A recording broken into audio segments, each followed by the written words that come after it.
இந்தாடி. என்னையா இது? இந்த லெட்டருக்குள்ள 1 லட்ச ரூபா செக் இருக்கு. அதையே என்கிட்ட குடுக்குற? அது உனக்கு தாண்டி. என்னையா சொல்ற?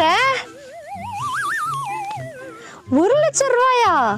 எனக்கு சிரிப்ப பாத்தியா?